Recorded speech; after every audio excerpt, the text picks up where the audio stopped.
Klimaforandringerne har nu for alvor sat ind overalt på vores klode, og vi skal med andre ord finde nye måder at håndtere mere havvand på.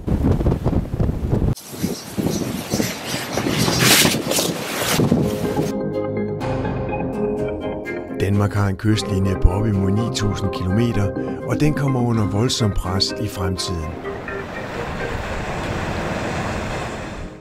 Det nye klimatorium i Lemvig bliver et kraftcenter for udvikling og udbredning af klimaløsninger i international topklasse. Klimatorium, det er 3 ting. Det er forskning. Vi agter at tiltrække den nyeste forskning inden for klima. Vi skal have innovative virksomheder, der på baggrund af forskning får skabt produkter, der skaber arbejdspladser. Det sidste, det er formidling. Vi har en forpligtelse til at fortælle de historier, som vi får ved både at have forskning og virksomheder tilknyttet i samme hus. Og begrebet formidling omfatter desuden også den hastigt voksende gruppe klimaturister, kommunen oplever. Ambitionen med Klimatorium er, at det ligesom Lemvig-egens vartegn Bovbjerg Fyr skal hjælpe os med at navigere sikkert, ikke på havet, men ind i en svær forudsigelig fremtid med klimaforandringer. Klimatoriet er endnu ikke bygget, men allerede nu har forskerne fået øje på Lemvig. Der ser vi en reflektor for Sentinel-1-satellitten, der suser rundt om jorden hver 6. dag. Den her modtager gør det muligt at indsamle jorddata og sætningsdata, som vi så kan bruge i vores forskning. Rumforskning er vel noget af det ypperste, vi har inden for forskning, og det fortæller vel meget godt vores ambitionsniveau, vi har med Klimatorium. Her på egnen har man altid kæmpet mod havet, hvad enten havvandet har stået op i Lemvigs gader eller hamret mod vestkysten. Forventningerne til det nye Klimatorium er store. Her skal små og mellemstore virksomheder samarbejde med forskere og iværksættere om at udvikle fremtidens klimasikring mod havvand. Men der er jo ingen tvivl om, at den skal ligge herovre på Østhavn. Der har vi udpeget, hvor vi kan have den placeret.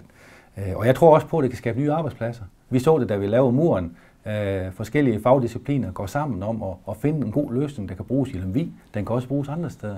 Og sådan tror jeg, at vi i de næste mange år vil se forskellige løsninger, som udspringer af Klimatoriet, og som vil kunne gavne både Danmark og også internationalt. Det er ikke kun byens borgmester, der har store forventninger til det nye Klimatorium. Vores produkter kan bruges til at skabe kystsikring med, og det vil vi rigtig gerne i dialog med Klimatoriet omkring. Her på Plastix, der omdanner vi brugte net til en ny råvare, til et plastgranulat, og vi er meget afhængige af den viden og forskning, der foregår, fordi den bruger vi til at videreudvikle vores produkter med, og det skaber arbejdspladser. Derfor er vi også rigtig spændte på etableringen af det nye Klimatorium her i Lemvig Kommune, fordi vi mener, at det bliver en super platform til at danne bro mellem viden og forskning og kan inspirere iværksættere og andre innovative virksomheder til at søge til området og til at skabe en masse nye spændende tiltag. Og Klimatoriet er netop sat i verden for at generere ny viden og samarbejder, der gerne skal udmønte sig i nye produkter og metoder. Initiativtagerne insisterer på at tænke stort. Om 2 år ligger Klimatoriet her med 50 nye arbejdspladser her i Lemvig og på sigt endnu flere. Vi får samlet forskning og innovation i det nye Klimatorium her.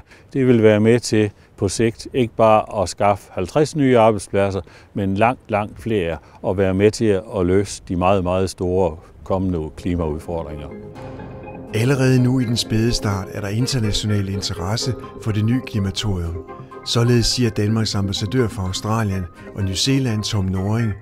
Et Klimatorium i Lemvig vil blive en fantastisk løftestang for dansk eksport af klimaløsninger for vand og cirkulær økonomi til kæmpemarkeder som Australien og New Zealand.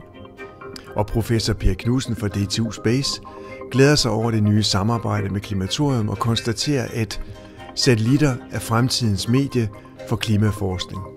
Og Danvads administrerende direktør Karl Emil Larsen siger, at vandvisionen kan for eksempel udleves gennem Klimatorium i Lemvig. Kystdirektoratet ligger jo her, og det er der jo en grund til. Hele vestkysten har jo altid været udfordret, specielt her ved Thyborøn Kanal. Højvandsstigninger ind i Lemvig by har altid været en udfordring, og det har vi løst igennem generationer. Det kommer vi også til i årene fremover.